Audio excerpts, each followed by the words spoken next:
कर्म फलर आश्रय त्याग करिबा कथा कुहागला किंतु आसक्ति त्यागर कौनसी कथा एथिरे आसी नाही। एहार कारण कौन?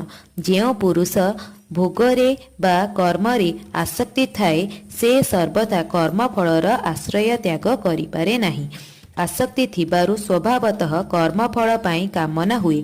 अतएव जे कर्मफलर आश्रय त्याग करिसेंती से आसक्ति मध्य त्याग करिसेंती बोली बुझिबा उचित। प्रत्येक स्थान रे सबु शब्दर प्रयोग करा जाय नाही।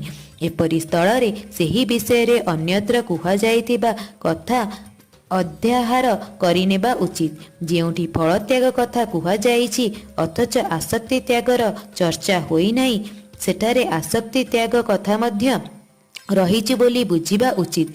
एपरि भावे जेउठी आसक्ति त्याग कथा कुहा जाइछि किंतु फल त्याग कथा कुहा जाय नाही सेठारे फल त्याग कथा मध्य रहिछि बोली बुझिबा उचित।